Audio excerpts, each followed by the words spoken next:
Salve, salve, meus queridos e minhas queridas, sejam todos muito bem-vindos à nossa terceira semana do Dúvidas da Semana. Então, galera, como vocês sabem como que funciona, aqui na descrição do vídeo tem o meu Instagram, ho.goulart, você vai lá, tira uma foto da tua questão, envia para mim lá por mensagem privada, que na sexta-feira da semana seguinte eu estarei fazendo a resolução dessa questão.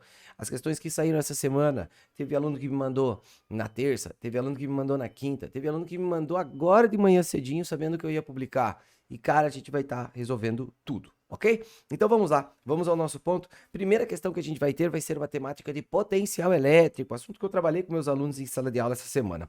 Considere uma região onde existe vácuo e um campo elétrico uniforme. Gente, se o campo elétrico ele é uniforme, você já vai imaginar linhas paralelas para este campo elétrico aqui, representando ele, certo? Lembre, todo campo elétrico uniforme, linhas paralelas aqui, certo? Vamos lá, fechou o campo elétrico uniforme aqui, certo? E aí ele fala assim, os pontos A, B e C formam uma linha reta paralela à direção desse campo. Então, nós vamos ter três pontos A, B e C e eles são paralelos ao eixo desse campo. E ele fala assim, ó, o potencial de A é 1.200 volts, o potencial de B é 1.000 volts. Então, quer dizer o seguinte, ó, isso quer dizer que aqui, ó, nós vamos ter uma região, que é a região do A, certo? E na região do A nós temos 1.200 volts, certo? Na região do B, nós temos 1.000 volts, certo? E aí ele comenta contigo o seguinte, que a distância existente entre A e B é 0,2 metros. Então, essa distância aqui, ó, 0,2 metros. Beleza. Enquanto o ponto C está a 0,6 metros do A, porém a 0,4 do B. Então, ó, pessoal, se o C está a 0,6 metros do A e está a 0,4 metros do B, ele obrigatoriamente tem que estar por aqui, esse C, ó. Porque ele está mais perto do B do que do A. Então, aqui, ó, 0,4 metros. E esse é o C. E aí ele fala com você o seguinte, baseado nessas informações, analise o que é verdadeiro e o que é falso, certo? Pessoal, uma coisa que é muito importante a gente grifar aqui, tá? Ó, quando você descreve esses potenciais elétricos, lembre, o campo elétrico ele sempre vai ser orientado para a queda do teu potencial. Então, por exemplo, se o potencial está diminuindo para cá, para o lado direito, isso quer dizer que esse campo elétrico é orientado aqui, ó, para a direita, essa orientação do teu campo. Ao longo da linha de campo elétrico, nós vamos ter o quê? Uma queda de potencial elétrico, tudo bem? E aqui, pessoal, tem uma coisinha que também é importante. No campo elétrico uniforme, esse potencial ele decai linearmente. Então, por exemplo, aqui, ó, pessoal, se em 0,2 reduziu 200, quer dizer que em 0,4 você vai ter uma queda de quanto? De 400. É linear esse processo, certo? Dá para você tranquilamente, sem ter que fazer conta, dizer que aqui vai ser 600 volts. Absurdo, mas da onde que você tirou isso? Ó, em 0,2 se reduziu 200 volts. Em 0,4 terá que se reduzir quanto? 400 volts. Por isso que de 1.000 cai para 600.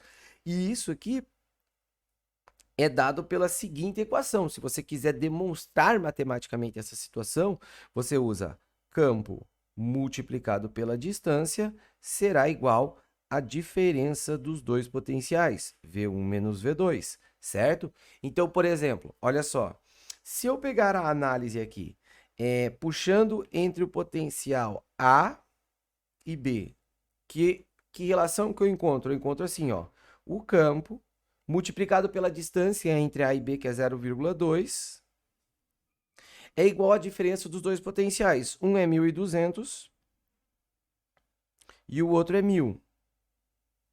Certo? O que eu vou encontrar? Que este campo elétrico será 1.200 menos 1.000 dá 200 e eu jogo 0,2 dividindo. Então, você vai ter 200 dividido por 0,2. E o que você vai encontrar? Vai encontrar 1.000 volts por metro. O que esses 1000 volts por metro representam? Eles estão dizendo que em 1 metro tu vai ter uma redução de 1000 volts. E em 1 metro uma redução de 1000 volts. Então, obviamente que em 0,1 metro você vai ter 100 volts de queda, que é esse decaimento linear que a gente está tendo aqui, certo? Beleza? Então, você poderia até criar aqui, ó, informações como de 0,1 em 0,1 você teria 1200, 1100, 1000, 900 e assim por diante dentro da tua análise, beleza? Então, obtivemos também aqui o valor do campo elétrico usando a nossa equação base do potencial elétrico associado ao campo uniforme, certo? Então ele fala assim, primeira informação, a intensidade do campo elétrico uniforme nessa região é de 1000 volts por metro, verdadeiro, correto. O potencial elétrico no ponto C é de 600 volts, é verdadeiro, a gente viu aqui, ó, pelas distâncias, esse decaimento linear chega lá nos 600 volts. A diferença de potencial entre A e C é 600 volts. O que é a diferença de potencial? É a subtração dos dois potenciais. Ele está falando assim, ó, se tu pegar o potencial em A e subtrair pelo potencial em C, essa diferença vai dar 600. E é verdade, porque o de A é 200, 1200, perdão, e o de C é 600.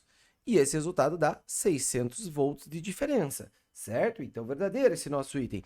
O trabalho realizado por uma força elétrica associada ao campo elétrico uniforme para levar uma carga de 1 vezes 10 a menos 6 coulombs do ponto B até o ponto C é de menos 2 vezes 10 na menos 4 joules.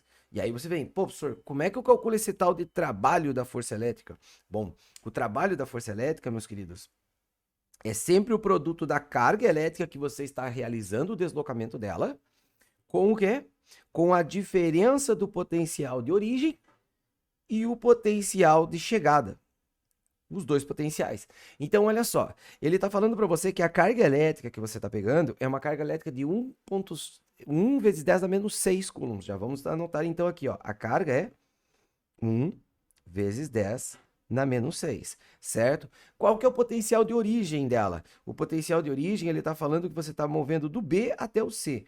O de origem, que é o B, é 1000. Então, aqui, 1000. E o C é 600. Opa, caiu minha caneta aqui. 600. Ok. Só de eu montar isso, bom, nós podemos já concluir que essa questão está errada. Por quê? Porque ele está propondo que esse resultado vai dar negativo. E isso aqui vai dar um número positivo, isso aqui é um número positivo, não tem como dar um número negativo, então. Consequentemente, nem preciso continuar a conta. Esse cara está errado, tá? Beleza, ele fala para você, a energia potencial elétrica acumulada numa carga que tenha 1 vezes 10 a menos 6 coulombs, quando ela é colocada no ponto A, vale 2 vezes 10 a menos 6 joules. Aí tu fala, tá, a energia potencial? Bom, vamos lá. São, basicamente, 4 equações que você tem dentro do nosso campo elétrico. Na verdade, 3 equações que você tem principais dentro do campo elétrico. Uma é o trabalho quando você desloca uma carga de um ponto a outra. A outra é a equação que define a tua diferença de potencial. E por último, tem a equação da força que você vai ter, certo? Só que você precisa lembrar o que significava este volt. Volt. O que significa o volt? O volt, ele significa joule por coulomb. E isso tem um significado importante, porque quando eu falo para você assim, ó, viu? Em A eu tenho 1200 volts. O que eu estou querendo dizer para você? Eu estou querendo dizer para você que se eu colocar uma carga de 1 coulomb na região do A, esse cara vai ter 1200 joules de energia. É esse o significado desse volt. Ele está te dizendo quanto 1 coulomb de carga terá de energia, certo? Claro, se eu colocar aqui nessa mesma região do A uma carga de 2 coulombs, consequentemente, se cada coulomb possui 1200 joules, isso quer dizer que esse cara vai ter 2.400 joules, certo? Então, isso quer dizer o quê? Que essa energia que a carga tem acumulada, ela é bem simples de você contabilizar. Se eu falar que essa carga aqui é 1 vezes 10 na menos 6, 1 vezes 10 na menos 6 coulombs, e eu quero saber quanto de energia que ela vai ter, basta eu pegar essa carga e multiplicar pela voltagem de onde ela se encontra. A voltagem é 1200, tu vai multiplicar por 1 e, gente, não vai fechar um número com 1, 2 aqui na frente, tá? Então, já descarta essa alternativa, já era. Então, é importante você saber o significado desse volt, tá? O significado desse volt, inclusive, ele vai te dar a ideia desse trabalho. Quando você pega a carga e multiplica por uma diferença de volts, você vai falar assim, bom, eu estou multiplicando uma carga por uma voltagem, só que eu estou multiplicando por uma diferença de voltagem. Então eu estou calculando o quê? Eu não estou calculando apenas a energia que a carga tem, mas eu estou calculando quanto mudou essa energia. Isso é um trabalho. O trabalho é um processo de fornecimento de energia a um corpo ou retirada de energia daquele corpo, certo? Portanto, esse item aqui fecha errado. É só você pegar aqui a carga elétrica que você está trabalhando e multiplicar pela voltagem da região onde ela foi colocada e não vai fechar essa quantidade de energia em joules. Beleza? Fechando então nossa questão com a 1, a 2 e a 4 estando corretas, tá? Se o gabarito estiver diferente, pode ter certeza que esse gabarito está errado, tá? Eu já averiguei certinho essa questão mais de uma vez. Ok, então ele fala para você o seguinte, suponha uma esfera metálica com 0,1 metros de raio e que tem uma quantidade de carga Q distribuída em sua superfície. Vamos colocar então um desenho aqui, ó. Uma esfera, certo? Vamos fazer bonitinho aqui a esfera. E essa esfera tem um raio aqui que vale 0,1 metros, certo? E essa esfera tem uma carga elétrica. A grande questão aqui é que, pelo quanto que eu li aqui, eu não sei se essa carga é positiva ou se ela é negativa, tá? Então, ela pode ser uma carga negativa distribuída aqui na esfera, certo? Mas também pode ser uma carga positiva. Então, eu vou deixar em aberto isso, porque ele ainda não especificou nada. Sei lá, lá na frente talvez a gente possa dizer alguma coisa, beleza? Então, ele fala assim, distribuída uniformemente na superfície dessa esfera. Beleza. Uma partícula que tem carga Q igual a 4 vezes 10 a menos 8 coulombs, ao ser colocada num ponto P, que está a 0,3 metros de distância, então vamos lá, ó. Eu vou colocar uma carguinha aqui Q, que tem 4 vezes 10 na menos 8 coulombs, certo? Ela é colocada a uma distância que, com relação ao centro dessa esfera, dá 0,3 metros, 0,3 metros. Ela sente aqui, ó, uma força atrativa. Aí entra a nossa questão. Se ela está sentindo atração, quer dizer que essa carga elétrica dessa esfera é uma carga negativa, meus queridos. Certo? É uma carga negativa. Beleza? Então, essa carga Qzão aqui é uma carga negativa. Beleza. E ele fala que esse cara sente uma força com relação a essa esfera que vale... É uma força atrativa, força elétrica, que vale 2 vezes 10 a menos 2 newtons. Certo? E aí ele pede para você algumas coisas. Determine o campo elétrico em módulo, direção e sentido produzido por essa esfera no ponto onde você está estudando essa carga.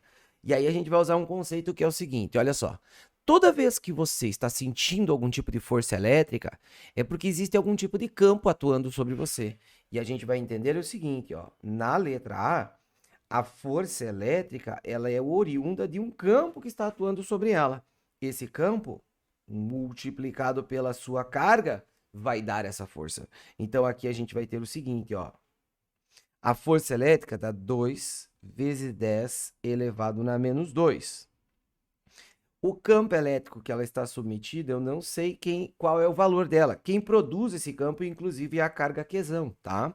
Beleza. Qzinho é quanto? 4 vezes 10 na menos 8. E aqui a gente já encontra a nossa resposta do campo elétrico. Ó. Esse 4 vem dividindo o 2, ele vai virar 0,5, certo?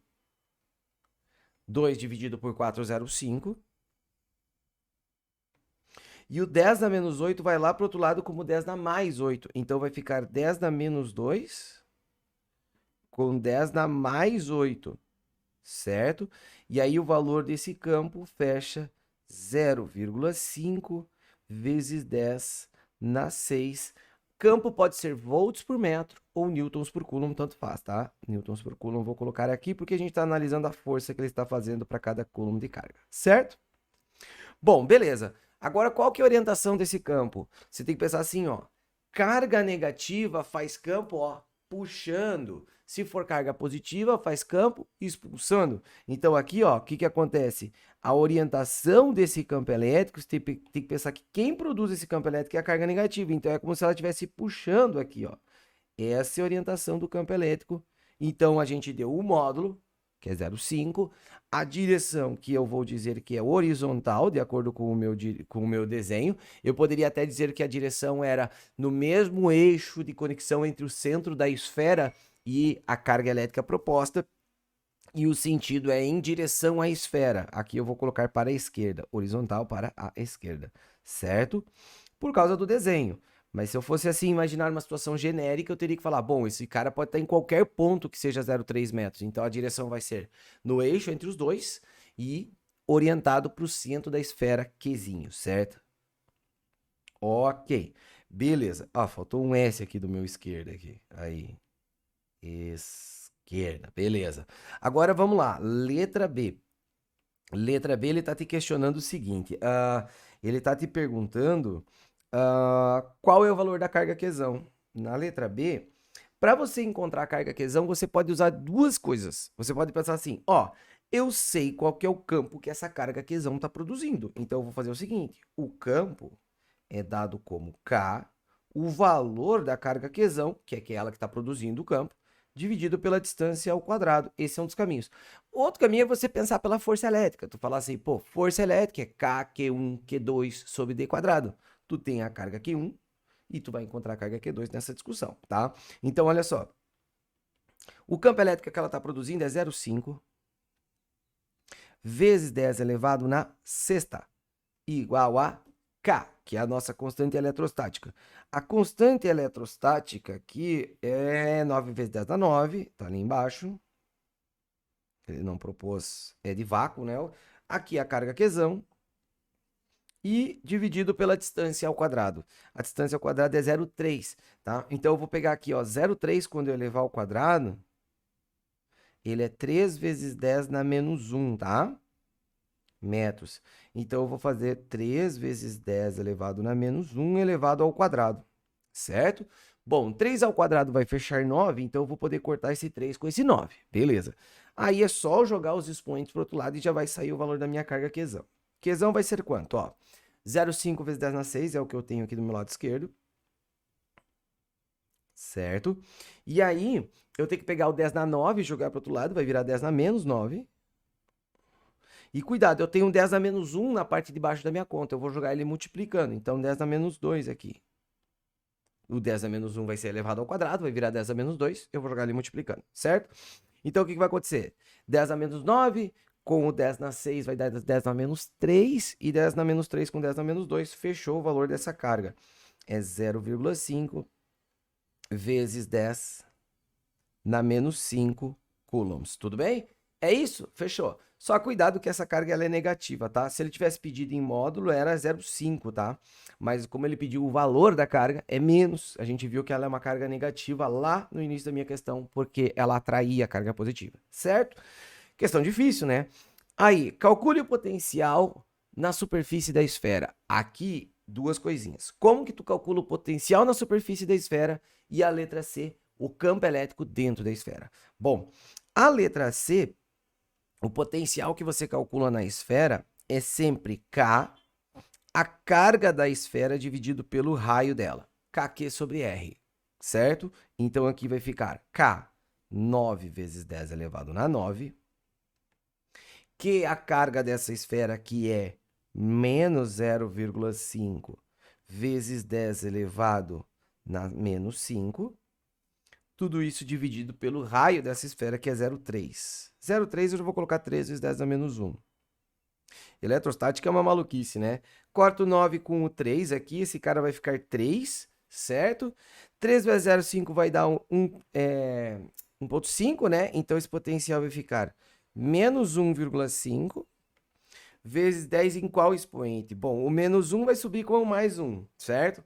Então, vai ficar mais 9 com menos 5 vai dar mais 4. Com mais 1 vai dar 10 na 5. É isso? É isso, volts. 1,5 vezes 10 na 5 volts. Beleza. E a letra E aqui, que é o último carinha aqui, questão sofisticadíssima, né? Perdão, letra D, né? Não letra E. Letra D, que propõe para você a seguinte pergunta: qual que é a intensidade do campo elétrico no interior dessa esfera? E aqui entra aquela ideia da gaiola de Faraday, que dentro dessa esfera eletrizada não haverá campo elétrico. Esse campo elétrico será zero dentro da esfera. Existe campo elétrico fora, existe campo elétrico na superfície, dentro não é. Beleza? Questão difícil, questão sofisticada. Obviamente que o cara que não teve a aula e que ele não conhece as fórmulas, fica muito mais difícil de conseguir absorver todas as ideias. Porque eu falo para você, tal coisa é tal equação, né? Beleza? Então vamos lá? Então assim, é lógico que tem que ter uma base legal para conseguir fazer esse tipo de questão. Beleza? Então, dando uma sequência aqui, nós vamos para a questão número 3. A primeira questão aqui, as duas primeiras questões que me mandaram foi a Ana Scopel. E aqui foi a Maria Scopel. Então, o que a gente tem? Na figura, as cargas estão fixadas nos vértices de um triângulo de lado A. Em relação ao infinito, qual o potencial elétrico dessa distribuição? Aqui tem um detalhe que é o seguinte, olha só. Como é que você calcula o potencial que uma carga gera? O potencial que uma carga gera é sempre K vezes Q dividido pela distância dela até o ponto, certo? Só que na situação em si, você tem uma, duas, três cargas. E a pergunta é quanto que é o potencial que cada uma delas gera no ponto P. Então eu vou pensar assim, eu tenho que pensar que cada carga gera um potencial e eu preciso encontrar o resultado desse potencial. Então eu vou chamar esse cara de carga número 1, eu vou chamar esse cara de carga número 2 e esse cara eu vou chamar de carga número 3. E eu vou dizer assim, ó, o potencial resultante que existe no ponto P vai ser o quê? Vai ser a soma do potencial de cada uma das cargas. Potencial que a carga número 1 gera, mais o potencial que a carga número 2 gera, mais o potencial que a carga número 3 gera. Beleza? Agora, olha só. O potencial da carga número 1 vai ser K. Ó, a carga número 1 é uma carga mais Q. Então, vou deixar apenas Q aqui marcado, certo? E a distância da carga número 1 até o ponto P. Tem que cuidar aqui, ó, que a distância da carga número 1 até o ponto P é essa distância aqui que eu vou chamar de D1, certo? Mais potencial da carga número 2, K. Agora, olha a carga número 2, ela é menos Q. Ela é menos Q. E aí, a distância da carga número 2 até o ponto P, ó. A distância dela vai ser D2 aqui, ó. D2, certo? Mais K vezes Q, aí a carga número 3 é Q apenas. E aí a distância dela até o ponto P. Então, aqui D3, certo? E aqui entra uma simplificação que é a seguinte, ó. A distância da 2 até o ponto P e a distância da 3 até o ponto P são distâncias iguais. Então, essa distância aqui e essa distância aqui são as mesmas. Só que um cara é positivo e outro cara é negativo. Então, isso quer dizer que um vai acabar anulando o outro. Vai dar zero esses dois caras juntos. Então, esse cara aqui, ó, se anula com esse cara aqui porque D2 é igual a D3. E o que sobra pra gente? Esse potencial no ponto P é só K vezes Q dividido pela distância 1. E aí você olha, tá, e a distância 1, professor? Como é que eu faço essa distância aqui? Bom, essa distância aí é geometria, tá? Cara, na aula de geometria plana, vocês aprendem a pegar aqui, ó, um triângulo equilátero e determinar a altura dele usando um Pitágoras, tá? Eu não vou fazer a determinação da altura, porque a altura tem uma fórmula, tá? A altura para o triângulo equilátero é A raiz de 3 sobre 2. Teu professor de matemática deve ter pego um triângulo equilátero, feito Pitágoras e mostrado que a altura dá isso, tá? Então, o que acontece? Esse potencial no ponto P é dado como K vezes Q dividido por A raiz de 3 sobre 2. Então, aqui a gente vai ter um pouco de matemática básica para desenvolver. Vai ficar K vezes Q vezes 2 dividido por A raiz de 3, certo? Eu peguei a fração de baixo e inverti. Vou multiplicar por raiz de 3 em cima e embaixo, certo? E aí eu vou encontrar KQ vezes 2 raiz de 3 na parte de cima e A vezes 3 na parte de baixo, certo? A minha resposta é, o potencial em P é igual ao quê? K vezes Q dividido por D, multiplicado pela parte numérica que ficou, que é 2 raiz de 3 sobre 3. Ó, só tem um carinha que é 2 raiz de 3 sobre 3, que é a letra A. Deixa eu ver, é isso mesmo? É isso mesmo, 2 raiz de 3 sobre 3 é a tua letra A, tá? Aí tu tem a carga Q, tu tem o A, que é o que eu coloquei aqui. Ah, perdão, eu coloquei D no último, mas era um A aqui, ó. É A, tá? Então deixa eu só arrumar aqui. A.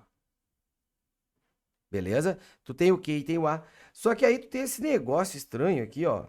Que é esse 1 sobre 4π, não sei o que. Cara, é que tem uma definição pro K, onde esse K é definido como 1 sobre 4π epsilon zero, tá? Alguns vestibulares em algumas regiões cobram isso dos alunos. Aqui no Paraná, geralmente não se cobra. E uma outra coisa, geralmente quando é cobrado esse tipo de coisa, tem um formulário no início da prova informando. Então, eu até falo para meus alunos, cara, não se esquenta tanto com relação a isso, tá? Ok, então vamos continuando aqui para a nossa próxima questão. Questões pesadas hoje, né? Questões pesadas. Agora a gente vai para uma questãozinha aqui que envolve calorimetria. Eu até esqueci de colocar aqui, tá, pessoal? Esqueci de colocar na descrição do vídeo aqui. Eu coloquei potencial elétrico, movimento uniforme, lançamento, mas teve uma de calorimetria. Então ele fala assim para você.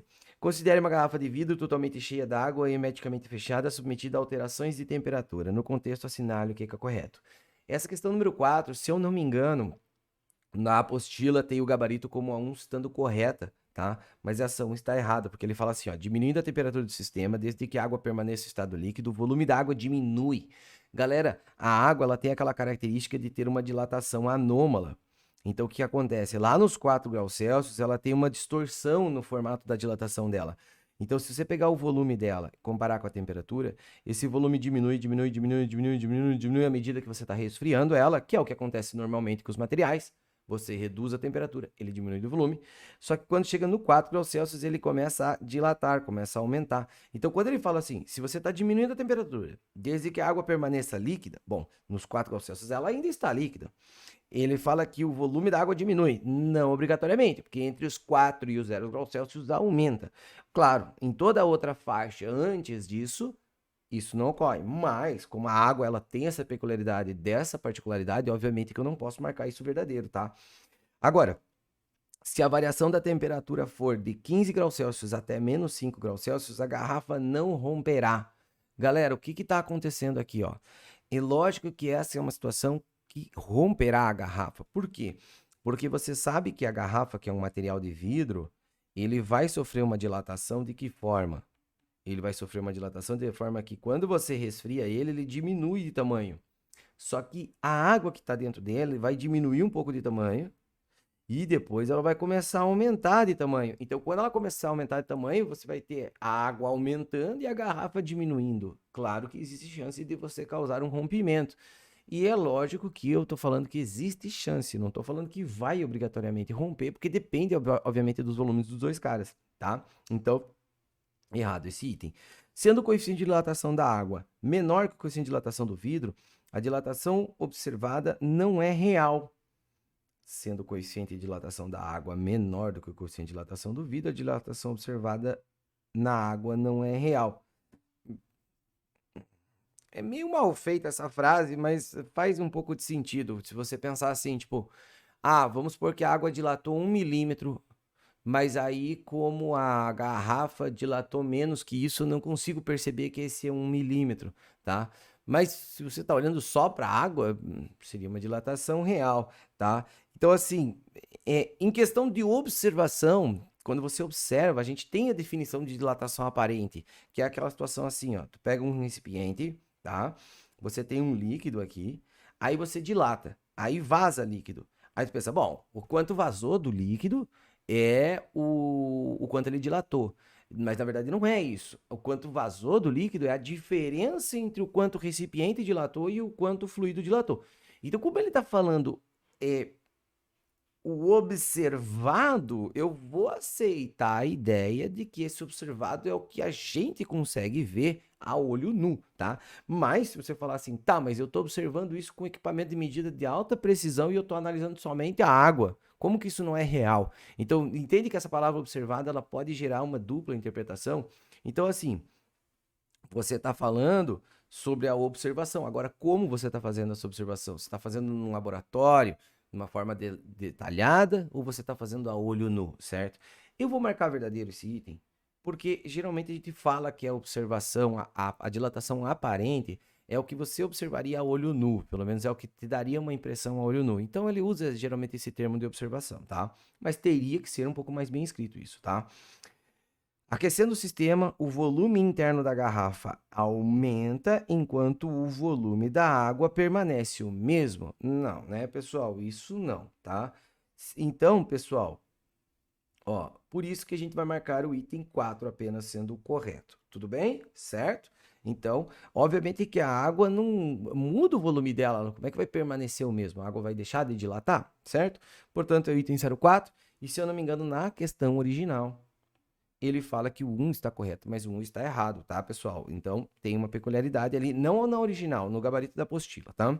Bom, dando uma sequência aqui, nós vamos para a nossa penúltima questão, questão de movimento uniformemente variado, e essa questão, inclusive, ela está presente no curso da UniOeste que a gente fez aí no final do ano passado. Então a gente tem o seguinte, perdão, no início desse ano, né, foi o curso. Ele fala assim: um comboio ferroviário é composto por uma locomotiva que tem vários vagões. Tanto a locomotiva quanto os vagões possuem 24 metros de comprimento. A locomotiva demora 4 segundos para passar diante de um observador parado. E o primeiro vagão demora 0,2 segundos para fazer a mesma coisa. Aqui entra a nossa situação, tá? Olha só o que, que acontece. Quando você descreve movimento uniformemente variado, nós utilizamos como base 3 equações, que é a V é igual a V0 mais AT. Tem a equação do sorvetão, que a gente pode escrever assim, ó. Delta S é igual a V0T mais 1 meio de A vezes T ao quadrado, tá? Esse delta S, às vezes o cara escreve S menos S0 e aí ele faz assim, S é igual a S0 mais V0, mas eu vou usar esse com delta S, eu já vou explicar para vocês o porquê, tá? E tem a equação de Torricelli, que é aquela quando não envolve o fator tempo. Como aqui você tem fator tempo, a gente já sabe que eu não vou usar isso aqui. V ao quadrado, V0 ao quadrado mais 2A delta S, tá? Então, o que que acontece aqui? Ele está falando para você que a locomotiva e os vagões possuem 24 metros, certo? Inclusive no desenho está demonstrando isso, certo? E ele fala para você que a locomotiva, ela passa pelo passageiro em 4 segundos. Então isso quer dizer que na sua primeira informação, ele fala assim, ó, o deslocamento que esse trem consegue realizar é de 24 metros quando o intervalo de tempo é 4 segundos, certo? Então, essa é uma das informações. Ele se desloca 24 metros em 4 segundos, certo? Só que aí entra a interpretação. Muito aluno interpreta errado essa segunda informação. Quando ele fala para você assim, ó, o primeiro vagão passa em 2 segundos, muito aluno pensa assim, tá, mas ó, o segundo deslocamento vai ser um delta S de 24 metros em um intervalo de tempo de 2 segundos. E isso vai dar erro na tua conta. Por quê, pessoal? Porque quando você está descrevendo esse delta S aqui, tu está usando como parâmetro o teu momento inicial. E aí, quando você está descrevendo esse teu delta S, tu está usando como parâmetro o momento inicial sendo o final desse evento aqui. É estranho eu falar isso, né? Mas assim, ó. Eu falar, ó, viu? Demorou 2 segundos para esse cara passar. Então, delta S 24, um intervalo de tempo 4 segundos, beleza. Aí demorou 2 segundos para esse cara passar. Então, é um delta S 24 num tempo de 2 segundos. Só que, o que vai acontecer? Quando você pensar delta S 24 num tempo de 2 segundos, você tem que pensar assim, que velocidade que ele tem no início do teu problema? A velocidade que ele tem no início é a velocidade que ele tinha no final dessa situação. E daí vai ficar estranho. Então, a gente faz de outra forma. Eu penso assim, ó. Ele realmente tem um deslocamento de 24 em 4 segundos. Quando ele fala que demora 2 segundos para passar o segundo vagão, eu vou pensar isso de forma acumulativa. O ΔS da segunda parte será 48. Por que 48? Porque é o tempo para a locomotiva e o primeiro vagão passar. E isso vai ser um intervalo de tempo de quantos segundos? Demorou 4 para passar a locomotiva, mais 2 do primeiro vagão. 6 segundos, certo? Aqui a gente consegue extrair duas coisas, que é a velocidade inicial e a aceleração. É só substituir na tua equação aqui. Então vai ficar assim, ó. Se eu sei que ΔS é igual a V0t mais 1 meio de AT quadrado, esse cara vai ficar assim. 24, que é o ΔS, é igual a V0 vezes t. V0 eu não sei, então V0 vezes 4, mais 1 meio de A vezes 4 elevado ao quadrado, certo? Então esse cara vai ficar assim, 24 igual a 4 vezes o V0, mais, agora 4 ao quadrado vai dar 16, quando eu divido por 2, esse cara fica 8. Então aqui 8A. Ó, eu tenho uma expressão que combina a tua velocidade inicial com a sua aceleração, certo? Agora, olha só na minha segunda equação, vai ficar assim, ΔS é igual a 48 igual a V0 vezes t. E aqui que era o detalhe que dava errado se você fizesse 24 e 2 segundos, porque daí esse V0, na verdade, ele seria a velocidade inicial depois da locomotiva passar. Então, tipo, cara, seria a velocidade inicial, seria a velocidade final do evento anterior. Ficaria estranho tu trabalhar, certo? Então, eu uso tudo acumulado, pensando, vamos pensar que o momento inicial é lá antes de passar o primeiro vagão, primeira locomotiva, tá? Beleza? Então, aqui vai ficar 6 mais A, mais 1 meio de A vezes 6 ao quadrado, certo? Então, esse cara vai fechar 48 igual a 6V0 mais 6 ao quadrado dá 36 e 36 dividido por 2 vai dar 18. 18A. Certo? Beleza. Então, pessoal, nós temos um sistema de equação aqui e esse sistema de equação nós vamos resolver da forma que a gente achar melhor, da forma que a gente achar mais confortável, tá? Algumas coisas que você pode fazer para simplificar esse teu sistema de equação seria, por exemplo, dividir essa expressão inteira por 2, já que é tudo número par. Dá para você dividir essa expressão inteira por 3 aqui, já que é tudo número de ordem múltiplo de 3, e assim vai indo. Eu vou fazer essas simplificações para ver o que eu encontro, tá? Primeiro, eu vou dividir por 2 toda aquela primeira expressão, tá? Aquela primeira expressão, quando eu divido por 2, fica 12 igual a 2V0 mais 4A. Beleza, isso é essa expressão dividida por 2, tá? E a outra eu vou dividir por 3. 48, quando eu divido por 3, vai dar 1, vai dar 16. 16. O 6V0 dividido por 3 vai dar 2V0. Mais o 18 dividido por 3 vai dar 6A. Ó, pessoal, aqui já dá para você fazer aquela subtração de uma expressão pela outra, que tu corta o V0, certo? E aí sobra somente o A, certo? Então, vamos lá. Eu vou subtrair o 16 com o 12, vai dar 4, igual a 2V0 com 2V0 vai dar 0, e 6A com 4A vai dar 2A. Então, essa aceleração será 2 metros por segundo ao quadrado. Beleza. Agora que tu sabe que a aceleração é 2, meio caminho andado, porque, substitui esse cara por 2, tu vai encontrar a tua velocidade inicial. Então, vamos lá. Substituindo aqui, fica 12 é igual a 2 vezes V0 mais 8. Por que 8? Porque se a aceleração é 2, 2 vezes 4 vai dar 8, certo? Pega o 8, joga para o outro lado, vai ficar 4 igual a 2V0. E o V0 será 2 metros por segundo também. V0, 2 metros por segundo. Certo? Então, velocidade inicial 2, aceleração 2. Agora a nossa questão ela fica bem mais tranquila da gente desenvolver, tá? Primeiro, a aceleração do comboio é 0,5. Isso está errado. A velocidade da locomotiva quando começa a perdão. A velocidade da locomotiva quando começa a passar diante do observador é igual a 4. Não, a velocidade da locomotiva é 2 quando ela começa a passar diante do observador. O segundo vagão vai demorar 1 segundo para passar diante do observador. Cara, aqui tu vai ter que desenvolver uma continha. Não vai ter jeito, tá? O que a gente vai ter que fazer? A gente vai ter que fazer o seguinte, ó. A gente sabe que ΔS é igual a V0 vezes T mais 1 meio de AT quadrado. E o que eu sei?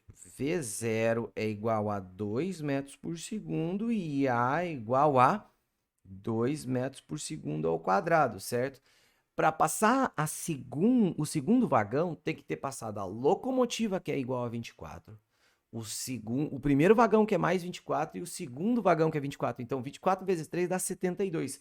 Então, você vai ter que pegar 72 igual a 2 vezes T mais aqui A igual a 2. Então, vai ficar apenas T ao quadrado. E tu vai ter que desenvolver essa conta.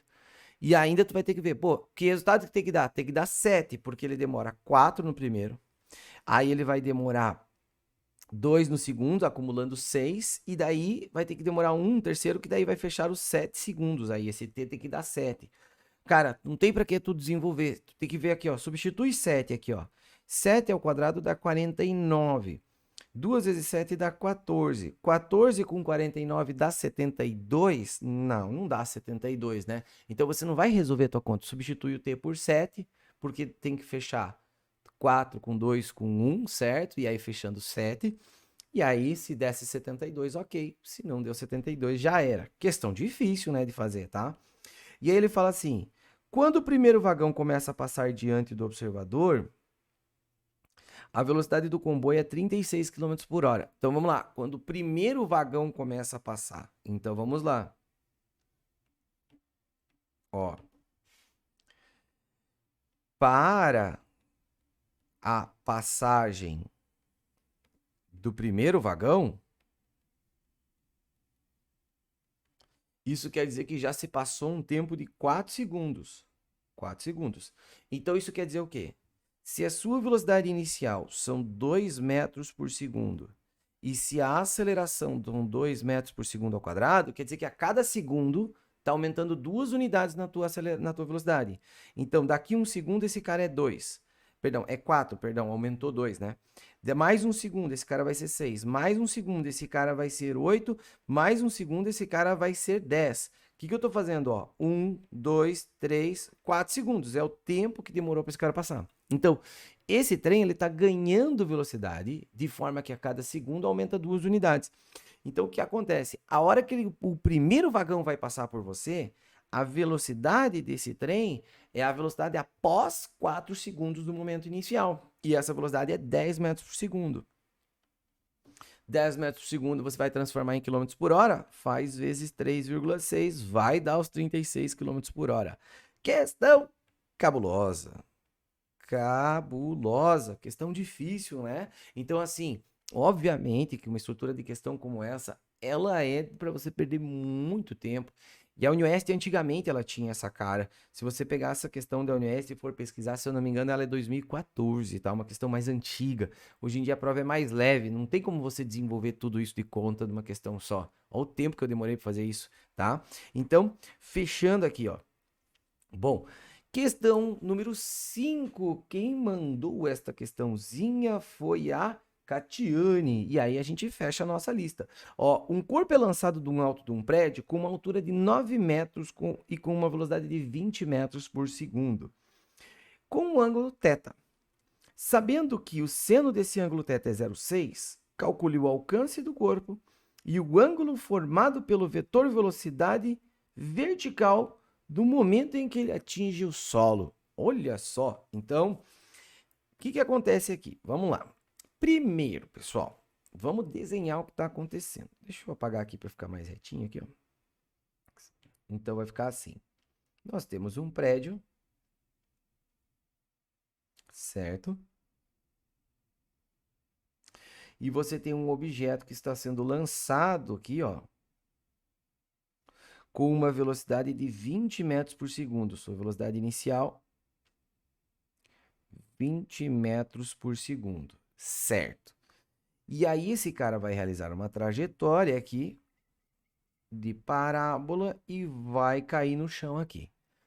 São duas perguntas. A primeira é qual é o alcance que esse cara vai ter, certo? Que para mim é a pergunta principal, tá?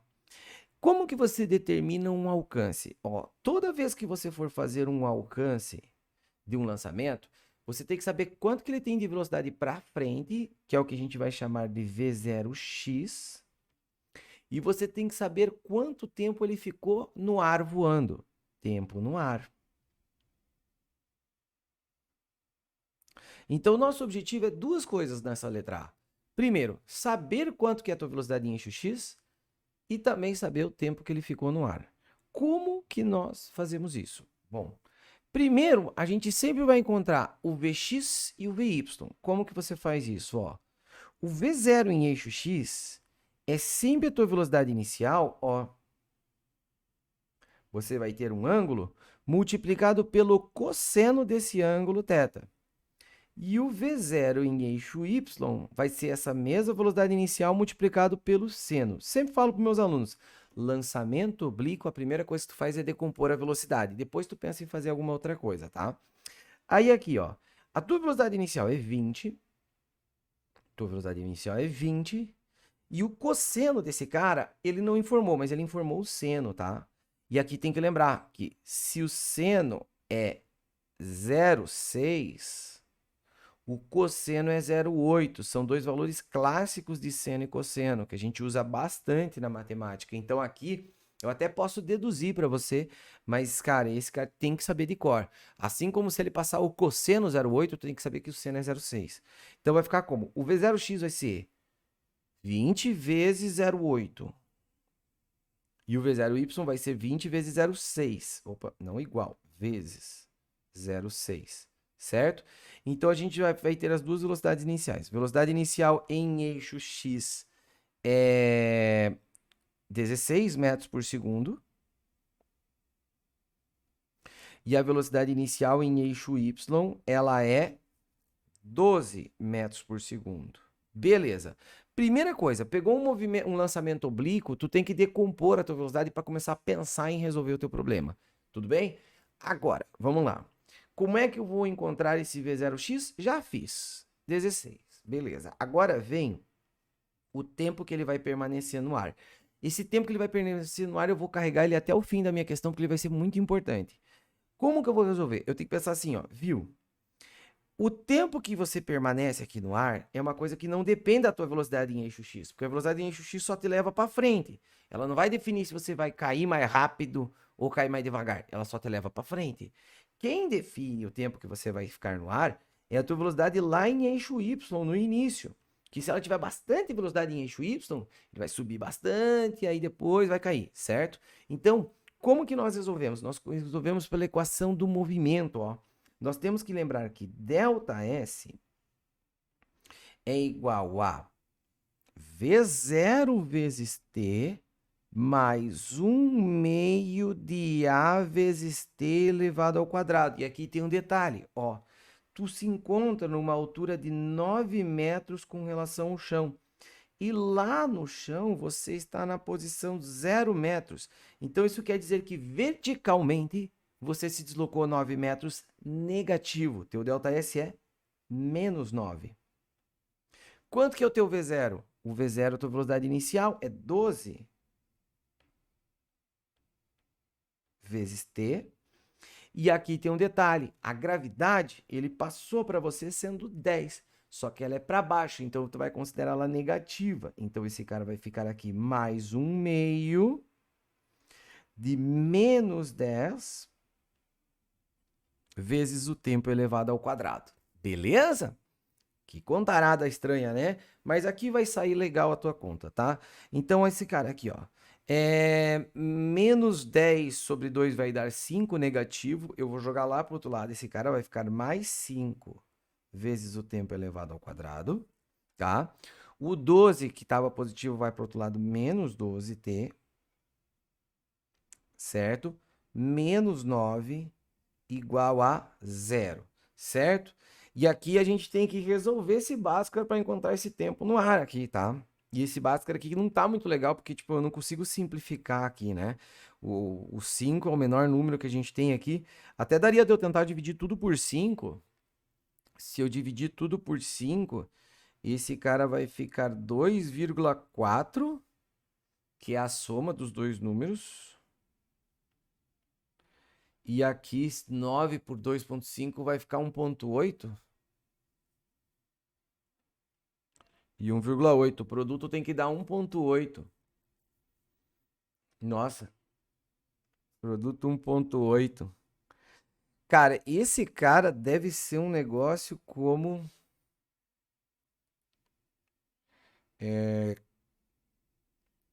3,06? Isso. 3 vezes 0,6. Ó, 3 vezes 0,6 dá 1,8. E 3 mais 0,6, só que se eu usar menos 0,6, esse cara vai fechar o 2,4, certo? É isso mesmo. Então a tua resposta é 3,06. O teu tempo vai ser 3 segundos. Nossa, consegui fazer um som produto bem difícil aqui, tá? Enfim, então, quais são as duas respostas? Aqui, se tu quiser, tu faz por Bhaskara, tá? Faz Bhaskara aí pra tu desenvolver. Eu peguei e dividi tudo por 5 e pensei, cara, deve ter um som produto que resolve esse negócio, né? Encontrei o som produto, 3,06, tá? Então, eu não vou usar o 0,6 negativo. Aqui a ideia é que 3 vezes menos 0,6 dá o menos 1,8, que é o cara que está aqui. E 3 menos 0,6 dá 2,4, que é o negativo do segundo termo. Tem que sempre pegar o negativo do segundo termo, né? Não o positivo dele. Então, as respostas seriam para tempo, 3 segundos ou menos 0,6. A gente vai usar o tempo 3. Então, eu vou puxar aqui, ó, simplificando um pouquinho a minha análise. Ó. Essa expressão aqui, se tu fizer Bhaskara nela, tu vai encontrar um tempo 1 igual a 3 segundos e um tempo 2 igual a menos 0,6 segundos, tá? E aqui o que vai acontecer? Tu vai usar 3 como sendo a tua resposta, certo? E agora a tua questão está praticamente resolvida. Vamos lá. Letra A. Qual é o alcance? O alcance é V0x vezes o tempo que você está no ar, certo? V0x vezes o tempo que você está no ar. Então, esse alcance aqui vai ser igual. V0x é 12 metros por segundo. 12. E o tempo que você está no ar é 3 segundos. 3 vezes 12. Perdão. O V0x não é 12, é o y que é 12. O V0x é 16. Já ia cometer um erro aqui, tá? Então, 16 vezes 3, certo? Então, 3 vezes 6, 18. O tal, esse cara vai dar 48 metros de alcance, certo? Beleza. Agora, ele pede para você o seguinte: qual é o ângulo que vai existir entre a tua velocidade no eixo X e a tua velocidade total nesse deslocamento? Gente, olha só. O que vai acontecer aqui, ó? Não é a velocidade no eixo X, é a velocidade no eixo Y, tá? Então, o que acontece, ó? Quando chega no final aqui, ó, tu tem uma velocidade em eixo X que é a mesma velocidade que tu tinha no início do teu problema, que era 16. Só que a tua velocidade em eixo Y, ela é uma velocidade para baixo e ela não é a mesma do início do teu problema. Como que eu encontro essa velocidade em eixo Y? Essa velocidade em eixo Y você vai encontrar ela pensando que a cada 10 segundos ela reduz, perdão, a cada 1 segundo ela reduz 10 unidades. Então, ó, você tinha ela sendo 12. Após 1 segundo, menos 10, certo? Porque a gravidade está fazendo ela reduzir 10, então ela virou 2. 1 segundo de novo, menos 10. Esse cara vai ficar menos 8. 1 segundo de novo, vai ficar menos 18 esse cara. Menos 10 aqui. Então, a tua velocidade em eixo Y é 18 para baixo. metros por segundo, certo? E aí ele está pedindo para você qual que é o ângulo que existe entre a tua velocidade resultante aqui e a tua velocidade em eixo Y. E aqui você vai ter que usar um conceito que a gente chama de arco tangente. Você tem que pensar assim, ó, eu não sei que ângulo que é esse, mas eu sei que a tangente desse ângulo é o cateto oposto, que é 16, e dividido pela hipotenusa, que é 18. Então, vou fazer aqui a geometria numa página diferente, ó. Você tem um vetor aqui que é 18.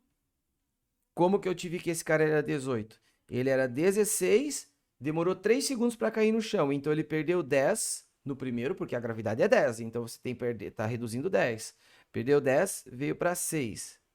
Não, ele era 12, perdão. Ele era 12. Perdeu 10 por causa de 1 segundo, esse cara veio para 2. Perdeu 10 de novo do segundo, né? Esse cara foi para menos 8. E perdeu 10 de novo do terceiro segundo, esse cara vai para menos 18, certo? Cada segundo a tua velocidade em eixo Y está reduzindo 10 unidades. Se você quisesse, você fazia um V igual a V0 mais AT, sai a tua resposta, tá? Mas a tua velocidade em eixo Y é 18 para baixo. A tua velocidade em eixo X é 16 metros por segundo para a direita, certo? Esse cara aqui vai ter uma resultante aqui, que é a tua diagonal. Ele está pedindo que ângulo que é esse. Eu não sei que ângulo que é esse, mas eu consigo tirar a tangente desse ângulo, porque ó, um cateto é 18, o outro cateto é 16. Então eu posso dizer que a tangente desse ângulo θ é o quê? 16 dividido por 18, que eu até posso simplificar por 2 e em cima e embaixo fica 8 nonos. Então, a tangente deste ângulo θ é 8 nonos. Só que quando ele pergunta para você o ângulo, o jeito mais completo de você falar é o seguinte: esse ângulo é o arco que possui tangente 8 nonos. Então, eu escreveria dessa forma aqui, ó. Θ é igual ao arco que tem tangente 8 sobre 9. Nossa! Viagem, né? Ok? Mas é isso aí. Então, fechando aí as nossas questões, guarda principalmente a letra A dessa questão, que é o que é mais cobrado nos vestibulares. Essa coisa de fazer o ângulo no final do teu movimento, que daí tu tem que saber as duas velocidades, tem que fazer uma tangente ali, não é tão cobrado assim, beleza? E fechando então nossas dúvidas da semana, beijo e abraço a todos e tchau, tchau, galera!